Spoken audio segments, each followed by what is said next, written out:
Hello guys, welcome to another video in my channel. अभी हम जिस मैच के बारे में बात करने वाले हैं वो है कल होने जाने वाला मेट्रो बैंक वनडे कप का मैच, जो कि होने जा रहा है हैम्पशायर और एसेक्स के बीच में।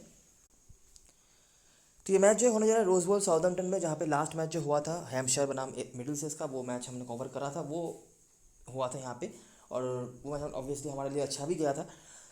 दोनों टीम्स के बारे में हमने बातें करके रखी हुई हैं, दोनों टीम्स का क्या होता है नहीं होता है ये हमने डिस्कशन करा है। एसेक्स पहला मैच उनका धुल गया था बारिश की वजह से, और दूसरे मैच में बहुत बुरी तरीके से वो हारे थे। और अभी तक दोनों मैच में जितनी बैटिंग उनको मिली है वो दोनों मैच मिलाकर उन्होंने 100 रन भी नहीं बनाए हैं, और टोटल 12 विकेट्स उन्होंने खो दिए हैं। ठीक है, तो बैटिंग बहुत बुरी हालत में चल रही है। लास्ट मैच में 69 पर वो निपट गए थे। बॉलिंग तो चलो एक बार को ठीक भी था, विकेट्स उन्होंने निकाले थे 10, लेकिन बैटिंग बहुत ख़राब हालत में रहा है। और अभी दिख रहा है कि मैंने पहले भी बताया था आपको उस मैच में भी कि इनकी बैटिंग जनरली टॉम वेस्ली और एलिस्टर कुक के ऊपर डिपेंड करती थी। अभी एलिस्टर कुक भी नहीं है, और अगर टॉम वेस्ली फेल हो जाए तो इनकी बैटिंग की हालत क्या हो सकती है वो बहुत क्रिस्टल क्लियर दिख गया। बॉलिंग मैं अभी भी कहूँगा कि उतना बुरा शायद नहीं भी हो, लेकिन बैटिंग बहुत बुरे हालात में दिख रहा है। दूसरी तरफ अगर हम हैम्पशायर की तरफ से बात करें तो पिछले मैच पे उनकी बैटिंग परफॉर्मेंस भी डिसेंट रही थी। मिडिल्टन ने ओपनिंग करते हुए 100 लगाया था। इसके अलावा प्रेस्ट और गबिन्स, जिनके ऊपर मोस्टली रिस्पॉन्सिबिलिटी रहेगी इस सीज़न में भी, उन्होंने भी डिसेंट इनिंग्स खेली थी। बॉलिंग तो चलो उनकी स्ट्रेंथ है ही, बॉलिंग तो अच्छा हुआ भी था, तो वो रहा है। इस मैच में अगर हम बात करें तो फिर से मुझे लगता है कि आपको एसेक्स की तरफ से बैटिंग में प्रॉब्लम्स दिख सकती है, क्योंकि सामने वाली टीम की बॉलिंग अच्छी है। हालांकि बॉलिंग एसेक्स की भी बेहतर हुई है, क्योंकि उन्होंने साइमन हार्मर को इंक्लूड किया है, जिनके बारे में भी हम आगे बातें करेंगे। ऑब्वियसली मुझे ज़्यादा बात करने की ज़रूरत नहीं, उनके बारे में आपको पता ही होगा, लेकिन उनका रोल क्या हो सकता है उसके बारे में बात करेंगे। तो कल के मैच में मुझे ऐसा लग रहा है कि बॉलिंग डोमिनेशन आपको देखने मिल सकता है, और बहुत ही ज़्यादा रन्स की उम्मीद मुझे अभी के लिए तो नहीं दिख रहा है। बाकी हम डिस्कशंस करेंगे। ये पहला मैच होने जा रहा है इस सीज़न में जहाँ पे हमें दो मिनिमम हेड टू हेड के मैचेस मिलने वाले हैं, तो उसके बारे में भी हम डिस्कशंस करेंगे। इसके पहले आगे बढ़ें, अगर हम आज के मैच के रिजल्ट की बात करें तो एक और बहुत बढ़िया रिजल्ट गया। मेरे ख्याल से बहुत इजीली ही आपने स्मॉल लीग विन कर लिया होगा। जो प्लेयर्स, जिन जिन प्लेयर्स के बारे में हमने फोकस करा था, सब ने अच्छा परफॉर्मेंस किया। ज़्यादा कुछ कंपटीशन नहीं दे पाई ग्लौस्टरशायर की टीम, तो वन साइडेड मैच गया। लेकिन मुझे लगता है कीपर सेक्शन में काफ़ी लोगों ने ब्रेसी को लिया था, और हमने पहले सेकंड से ही वहाँ पे दूसरे कीपर को लेके रखा हुआ था, जो कि बर्जेस थे। तो वो परफॉर्मेंस अच्छा गया। कैप्टन तो परसेंटेज कैप्टन थे ही, और मैंने बताया भी हुआ था अगर वो बॉलिंग फर्स्ट करें तो आप उनको इजीली कैप्टन बना सकते हो, और वही हुआ। तो बहुत इजी मेरे ख्याल से विन रहा होगा आपके लिए। मुझे लगता नहीं ज़्यादा दिक्कत हुई होगी स्मॉल लीग में। अभी बात करते हैं इस मैच के बारे में। तो रोजबॉल साउथहैम्पटन में मैच होने जा रहा है हैम्पशायर और एसेक्स। क्लाउडी है वेदर, थोड़ा बहुत बारिश के चांसेस भी दिख रहे हैं अभी के लिए, तो देखते हैं आगे क्या होता है। पिछले सीजन में ये सब चीज़ें हम बातें कर चुके हैं। आखिरी 5 मैचों की बात करें तो 2-3 से पीछे चल रही है हैम्पशायर की टीम। इनमें से 2 मैच ऑब्वियसली रिलेवेंट होगा जो लास्ट 2 सीजनों के हैं। इस ग्राउंड के बारे में भी हम आगे बातें कर चुके हैं, तो डायरेक्टली आ जाते हैं, और इंडिविजुअल परफॉर्मेंस की बातें कर चुके हैं। डायरेक्टली आ जाते हैं आखिरी जो 2 मैचेस हैं हेड टू हेड का, उनके बारे में बात करने के लिए। तो आखिरी दोनों ही सीजन में ये दोनों टीमें सेम ग्रुप में रही हैं, तो हमारे पास हेड टू हेड की इन्फॉर्मेशन हैं थोड़े बहुत। तो 2021 में जो मैच हुआ था, और सबसे अच्छी बात यह है कि ये दोनों ही मैच इसी ग्राउंड पे हैं जहाँ पे कल का मैच होने जा रहा है, तो काफ़ी रेलिवेंट इन्फॉर्मेशन हमें मिल जाएंगे हेड टू हेड से। तो 2021 में जो मैच हुआ था, हैम्पशायर ने बना था 273। गबिन्स, जिनका वैसे ही परफॉर्मेंस यहाँ पर अच्छा रहता है, मैंने बताया हुआ था, और उन्होंने अच्छा अच्छा करा भी था। बॉलिंग से भी कंट्रीब्यूट करा था, बैटिंग से भी रन बनाया था उन्होंने। हार्मर जो कि कल के मैच में खेलने वाले हैं, स्नेडर नहीं है लेकिन, और निज्जार के 2 विकेट्स आपको दिख रहे हैं। एसेक्स ने चेस कर लिया था, यहाँ पे लीड करा था वेस्ली ने। बाकी जितने भी प्लेयर्स आपको दिख रहे हैं, पेपर, वाल्टर, ये नहीं है। हार्मर ने बैटिंग से भी कंट्रीब्यूशन करे थे, तो बॉलिंग के बाद बैटिंग से भी कंट्रीब्यूशन यहाँ पर थे। बाकी वेस्ली, गबिन्स, ये तो कॉमन प्लेयर्स होते हैं, और यहाँ से जो स्कॉट क्यूरी, ये तो कॉमन प्लेयर्स होते ही हैं, इनके बारे में ज़्यादा कुछ नहीं है। और बाकी टर्नर, हॉलैंड और ऑर्गन ने भी एक एक करके विकेट निकाला हुआ था, और एसेक्स ने ईजिली यहाँ पर आप कह सकते हैं जीत हासिल कर लिया।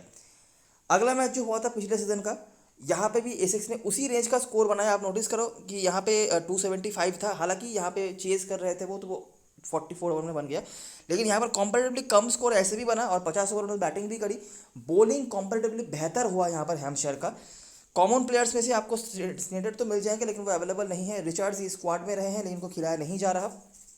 बाकी स्कॉट क्यूरी रिपीट हो रहे हैं। हॉलैंड का भी 1 विकेट यहाँ पर आया था। बाकी कैम्बल टर्नर अवेलेबल नहीं है, और गबिन्स का 1 विकेट। तो स्कॉट क्यूरी जो कि ऑटोमेटिकली परसेंटेज बॉलर है भी, तो इनका ही परसेंटेज मतलब परफॉर्मेंस यहाँ पर आपको दोनों मैच में कॉमन होता हुआ दिख रहा है। 2 मैच में 5 विकेट। यहाँ पे जो बेहतर हुआ था हैम्पशायर का, बॉलिंग बेहतर हुआ था, बैटिंग उनका उसी रेंज में रहा। अगर आप नोटिस करेंगे तो यहाँ पर उन्होंने 50 ओवर में बैट करके 273 बनाया। 50 ओवर मतलब पूरा ओवर तो शायद बैट नहीं कर पाए होंगे, लेकिन 273 बनाया था। यहाँ पर उनको चेस करना पड़ा 258 के टारगेट को, तो वहाँ पे उन्होंने 48 ओवर तक वो गए और उन्होंने चेस किया। तो दोनों ही मैच में Hampshire as a batting side थोड़ी सी पीछे रही है, लेकिन एक मैच में बॉलिंग उन्होंने बहुत बढ़िया करा जिसकी वजह से उन्होंने जीता, और दूसरे मैच में बॉलिंग से भी उतना कुछ वो नहीं कर पाए, इसलिए वो जीत नहीं पाए।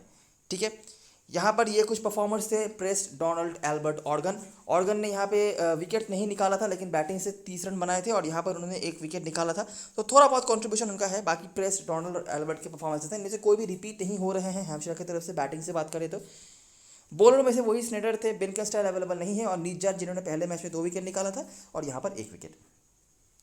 तो बहुत कॉमन प्लेयर्स नहीं है। स्कॉट क्यूरी एकमात्र नाम है जो कॉमन है, 5 विकेट 2 मैच में।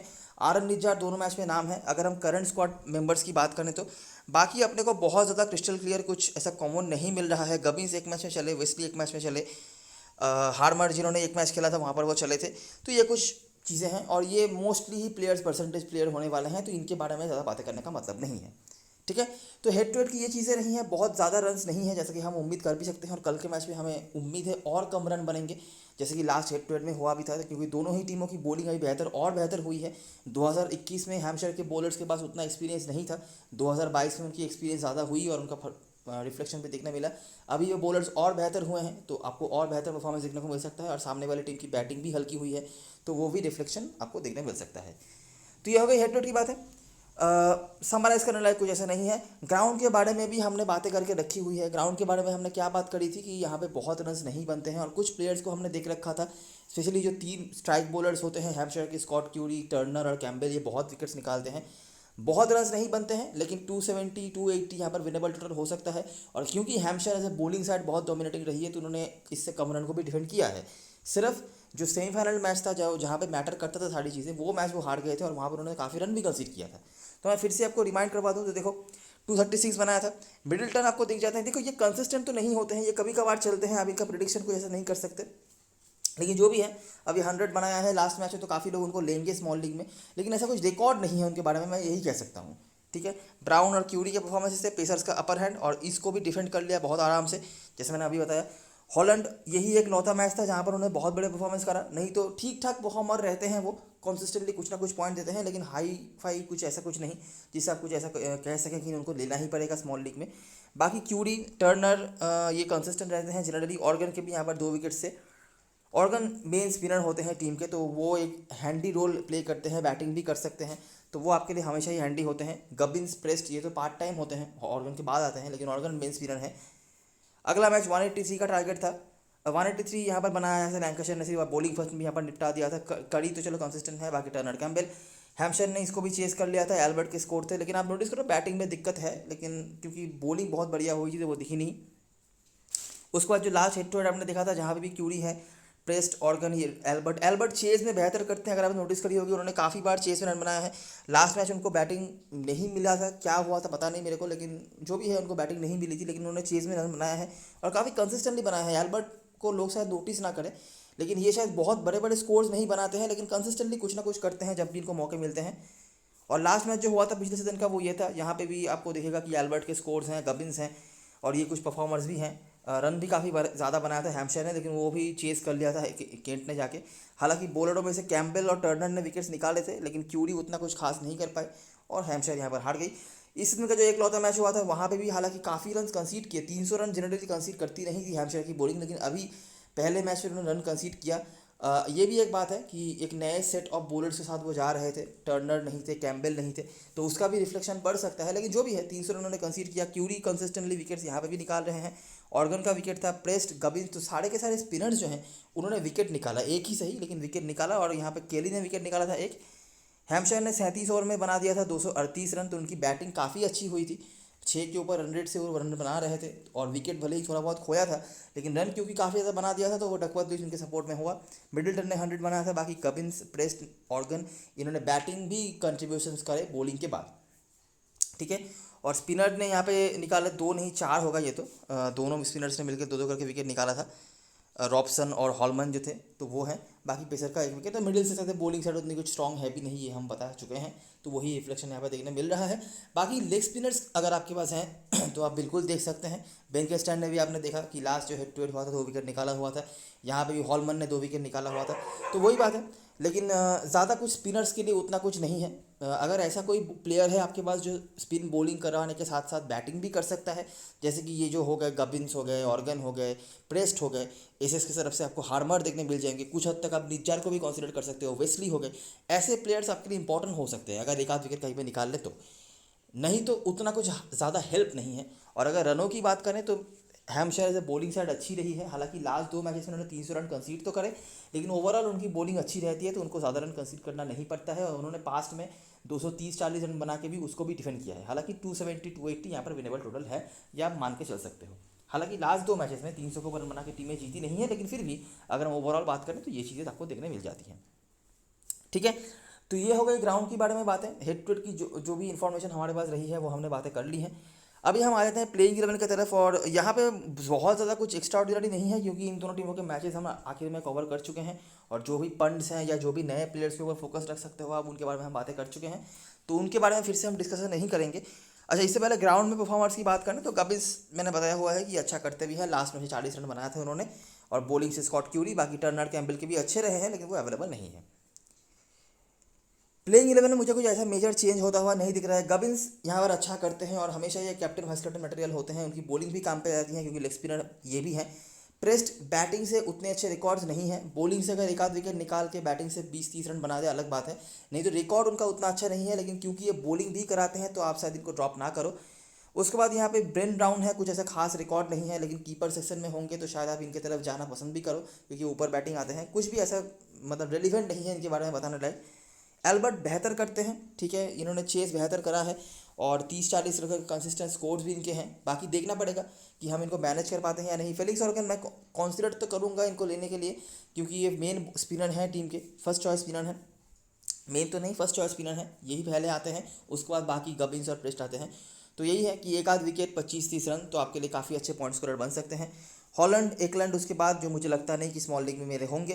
क्यूरी मस्ट हैव है, और बाकी दोनों जो बॉलर्स हैं केली और जैक को लास्ट मैच में विकेट नहीं मिला था, लेकिन ये काफ़ी अच्छे बॉलर हैं और ये बैटिंग भी कर सकते, दोनों ही अच्छे हैं, लेकिन जैक मुझे लगता है कॉम्पेरेटिवली बेहतर है और ओवर द टूर्नामेंट आपको देखने को मिल भी जाएगा। अगर आपको दोनों में से एक को लेना है, मैं अभी भी कहूँगा जैक को लेकर चलो, और नहीं भी लोगे दोनों में से किसी को तो चलेगा क्योंकि ऑलरेडी अगर आपने वहाँ पे ऑर्गन को लिया है, गबिन्स को लिया है, उसके बाद प्रेस्ट को लिया है, तो आपके लिए 3 बॉलिंग ऑप्शन तो वहीं पे हो गए। और यहाँ पे क्यूरी को ले रहे हो तो 4 बॉलिंग ऑप्शन, और ये चारों बैटिंग भी कर सकते, तो अच्छे खासे तरीके से आपने कवर कर लिया होगा हैम्पशायर की टीम को। बाकी अगर ऐड करना है इन चारों के बाद किसी को, तो वहाँ पे आप जैक को ले सकते हो बॉलिंग ऑप्शन से, एल्बर्ट को ले सकते हो, और या तो आप एक्स्ट्रा बॉलर ले सकते हो हॉलैंड के रूप में, या फिर ये जो परसेंटेज ज़्यादा होगा मिडिल्टन का, इनको लेके आप अपना टीम एक्सपेंड कर सकते हो हैम्पशायर के प्लेयर्स को लेके। बात करते हैं एसएस के प्लेयर के साथ, तो एसएस का परफॉर्मेंस अभी काफ़ी ख़राब रहा है और फिर से उम्मीद है कि एसएस यहाँ पे बैटिंग से खास कुछ नहीं कर पाएगी अनलेस कि कुछ एक्स्ट्राऑर्डिनरी उनकी बैटिंग से हो। तो राइमेल और दास ओपनिंग कर रहे थे, उसके बाद Westley, Charlie Allison, Buttleman, Webster, Simon Harmer वापसी करेंगे और मोस्ट प्रोबेबली वो थाइन को रिप्लेस करेंगे क्योंकि ना तो इनको बॉलिंग ढंग से मिल रही है, बैटिंग भी काफ़ी नीचे आ रहे हैं, तो मुझे कोई मतलब समझ नहीं आ रहा है। उसके बाद एलिसन, निज्जार, पॉटर और बियर्ड, इनमें से जो हमारी टीम में ज़रूर से होंगे। वेस्ली को आप छोड़ नहीं सकते क्योंकि ये बॉलिंग भी प्रॉपर कराते हैं और यही एकमात्र एक्सपीरियंस बैट्समैन है जिनके ऊपर आप थोड़ा बहुत भरोसा कर सकते हो। रॉबिन दास राइमल में से, राइमल एक ट्राइबल ऑप्शन है स्मॉल लीग में, स्पेशली ड्रीम 11 में तो आप ऑप्शन नहीं लोगे, लेकिन किसी साइड में अगर आपको 3 बैट्समैन लेने ही है तो वहाँ पे आप देख सकते हो अगर आपको स्पेस चाहिए हो तो। उसके बाद चार्ली एलिसन, ये भी एक ट्राइबल ऑप्शन है, यंग है, इनएक्सपीरियंस्ड है, तो इन दोनों में से आप किसी एक को ले सकते हो स्मॉल लीग में अगर आपको तीसरा बैट्समैन का कुछ ऐसा प्रॉब्लम हो रहा है लेने के लिए तब। वेबस्टर मस्ट है, आप इनको छोड़ नहीं सकते और ये सबसे ज़्यादा एक्सपीरियंस भी यहाँ पे ब्रिंग करते हैं, ऑस्ट्रेलियन डोमेस्टिक सर्किट में रेगुलरली खेलते भी हैं और ये फर्स्ट चॉइस स्पिनर भी होने, फर्स्ट चॉइस नहीं मतलब साइमन हार्मर और निज्जार के बाद, उसके बाद इनका नंबर आएगा अभी तो वो है। और बाकी बैटिंग हैंड भी ठीक ठाक है और परसेंटेज कैप्टन वाइस कैप्टन भी होने वाले हैं, आप इनको छोड़ना बिल्कुल पसंद नहीं करोगे। उसके बाद हार्मर एक और मस्ट है, इनको विकेट निकालना आता है चाहे कंडीशन में हेल्प हो नहीं हो, और ये बहुत एक्सपीरियंस ब्रिंग करते हैं, बहुत सारे फ्रेंचाइज क्रिकेट के साथ साथ काउंटी सर्किट में रेगुलरली खेलते हैं, तो इनको तो बिल्कुल भी नहीं छोड़ना है, ठीक है। और ये बैटिंग भी कर सकते हैं, जैसे मैंने पहले ही बताया, ऐसे स्पिनर जो बैटिंग कर सकते हैं उनको मत छोड़ना, एक विकेट 20-30 रन भी बहुत हो जाएगा, तो ऐसा है। उसके बाद निज्जार भी हमारे लिए बहुत इंपॉर्टेंट प्लेयर हो सकते हैं और इनके विकेट्स भी हैं, दोनों मैच में हेड टू हेड में 3 विकेट हैं। बैटिंग भी कर लेते हैं। बॉलिंग फर्स्ट में निज्जार को आप देख सकते हो। बाकी रिस्क अगर लेना चाहो तो वो भी है, लेकिन एक ऑप्शन हमारे पास ये है निज्जार के रूप में। बाकी बॉलर्स की बात करें, एलिसन, पॉटर और बियर्ड। पॉटर की तरफ लोग नहीं देखेंगे, बॉलिंग सेकंड कर रहे हैं, आप देख सकते हो। बियर्ड ने लास्ट मैच में डेथ ओवर्स में अच्छी बॉलिंग कराई थी और इन्होंने 4 विकेट भी निकाले हुए थे, और यही एक पंट के तौर पे उभर के आए थे। जिन्होंने इनको लिया था उनको काफ़ी एडवांटेज हुआ होगा स्मॉल लीग में। लेकिन एलिसन, मैं अभी भी कहूँगा कि ये बेहतर बॉलर रहे हैं पूरे सीजन में डोमेस्टिक सर्किट में। अगर आपके पास पॉसिबिलिटी है तो आप दोनों को लेकर चल सकते हो। अगर आप सेफ जाना चाहते हो तो बियर्ड, और रिस्क लेना चाहते हो तो या तो बियर्ड के जगह पे या तो बियर्ड के साथ एलिसन को आप ले सकते हो। ठीक है, तो हमारे स्मॉल लीग में यहाँ से जो जो प्लेयर्स हम ज़रूर से रखेंगे वो है वेस्ली, वेबस्टर, हार्मर। चौथा प्लेयर या तो आप निज्जार को ले सकते हो या तो जो 2 स्ट्राइक बॉलर्स हैं एलिसन और बियर्ड, उन दोनों में से किसी एक को ले सकते हो। ठीक है, एक्स्ट्रा प्लेयर्स के तौर पे आप किनको ले सकते हो, जिन बॉलर्स को आपने छोड़ा है इन स्ट्राइक बॉलर्स में से, उनको आप लेके 1-2 प्लेयर जो वहाँ बचे उनको ले सकते हो। और चार्ली एलिसन और राइमल में से किसी एक बैट्समैन को ले सकते हो। और एक्स्ट्रा बॉलर पॉटर, स्पेशली अगर वो बॉलिंग सेकंड करा रहे हैं, पॉटर को मुझे यहाँ पे काफ़ी उम्मीद है उनसे, क्योंकि वो जिस तरीके की बॉलिंग कराते हैं वो काफ़ी ज़्यादा स्विंग के ऊपर डिपेंड करते हैं, और स्विंग बॉलर्स इस ग्राउंड पे काफ़ी इफेक्टिव होते हैं, ये हमने पास्ट में देखा है। तो ऐसे बॉलर्स यहाँ पर काफ़ी इफेक्टिव हो सकते हैं। ठीक है, तो इनके ऊपर आप देख सकते हो, स्पेशली अगर वो बॉलिंग सेकंड करा रहे हैं तो अगर आप रिस्क लेना चाहते हो तो बॉलिंग फर्स्ट में भी ट्राई कर सकते हो। बेंच पे ये कुछ प्लेयर्स होंगे जो मुझे लगता नहीं खेलेंगे। जमाल रिचर्ड्स मौका मिल सकता है, लेकिन शायद अगर मौका मिले तो हम शायद स्मॉल लीग में अब फिर भी ना ले पाएँ। कैप्टन मैसेज चॉइस की बात करें तो गबिन्स और प्रेस्ट के आसपास लोग जा सकते हैं, या फिर आप यहाँ पे ऑर्गन को भी ऐड कर सकते हो, लेकिन पहले तो गबिन्स और प्रेस्ट, क्योंकि ये बैटिंग ऊपर आते हैं। उसके बाद हॉलैंड या ऑर्गन और स्कॉट क्यूरी। रिस्की में एडी जैक जो मैंने बताया, और एकलैंड अभी तो नहीं, लेकिन कभी अगर उनको मौका मिले ढंग से तो ये काफ़ी अच्छा कर सकते हैं। काफ़ी अच्छे फॉर्म से गुजर के आए हैं इस टूर्नामेंट में। नीचे बैटिंग आते हैं तो कीपर सेक्शन में लोग शायद नहीं देखें, लेकिन जो 3 ऑप्शंस होंगे आपके पास, बेन ब्राउन, बटलैंड और बटलैंड नाम है शायद इनका, बुटलमैन और एकलैंड, इन तीनों में से एकलैंड सबसे अच्छे फॉर्म से गुजर के आए हैं। अभी इनके पास एक्सपीरियंस कम है तो शायद कल के मैच में आपको वो चलते हुए नहीं भी देखें, लेकिन बिल्कुल ट्राइबल ऑप्शन है। और क्योंकि कल के मैच में हमने थोड़ा बहुत कम स्कोर की उम्मीद रखी है, तो एकलैंड के पास बैटिंग भी मुझे लगता है प्रॉपर्ली आनी चाहिए। चलें कि नहीं चलेंगे वो अलग बात है, लेकिन मुझे लगता है इनके पास बैटिंग आनी चाहिए और ये फॉर्म भी अच्छे हैं, तो बिल्कुल ट्राइबल ऑप्शन है। एसएस की तरफ से वेस्ली, वेबस्टर, इन दोनों के आसपास लोग जाएंगे। वेबस्टर कैप्टन वाइस कैप्टन होंगे काफ़ी लोगों के। उसके बाद हार्मर, परसेंटेज चाहे कितना भी हो, जैसे ही लोग उनको खेलते देखेंगे लेंगे, और मैं भी बिल्कुल सपोर्ट में हूँ उनको लेने का। और बियर्ड उसके बाद, ये क्योंकि लास्ट मैच उन्होंने परफॉर्म करा हुआ है। और रिस्की में निज्जार, रीजन मैंने बता दिया। और चार्ली एलिसन, बेन एलिसन, दोनों ही ट्राइबल ऑप्शन है, लेकिन एलिसन, चार्ली एलिसन को शायद आप नहीं लो क्योंकि वो बैटिंग सेशन में होंगे। बेन एलिसन बिल्कुल ट्राइबल ऑप्शन है जिनको आप देख सकते हो। अच्छा, अभी के लिए मैंने ऐसा एक स्ट्रक्चर बनाया है, दोनों टीम की तरफ से 4-4 प्लेयर मैंने रख रखे हैं। कीपर सेक्शन में आप किसी को भी ले सकते हो, मेरा कोई प्रायोरिटी नहीं होगा। परसेंटेज बुटलमैन का ज़्यादा है, आप उनको भी ले सकते हो, बेन ब्राउन को भी ले सकते हो, और एकलैंड अगर आपको रिस्क लेना है आप ले सकते हो, क्योंकि लोग इनकी तरफ नहीं जाएंगे। हालांकि मुझे लगता तो नहीं कि कीपर सेक्शन में बहुत ज़्यादा डिफिकल्टीज़ होनी चाहिए, पॉइंट का कुछ वो होना चाहिए, इफेक्ट होना चाहिए, लेकिन फिर भी अगर आपको जो भी सही लगता है आप कर सकते हो। 3 बैट्समैन सबकी टीम में ये होंगे। चौथा अगर कोई लेता है तो मिडिल्टन होगा। याद रखना ये तीनों ऑलराउंडर की तरह ही यूज्ड होंगे। ठीक है, ये बॉलिंग भी कराते हैं क्योंकि, अच्छा, ऑलराउंडर सेशन जैसे वेबस्टर मैंने रखा है, ऑर्गन और निज्जार, इन तीनों को रख रखा है, और रीजन मैंने बता दिया है। निज्जार के तो परफॉर्मेंस भी डिसेंट ही है। हॉलैंड को नहीं रखा है मैंने।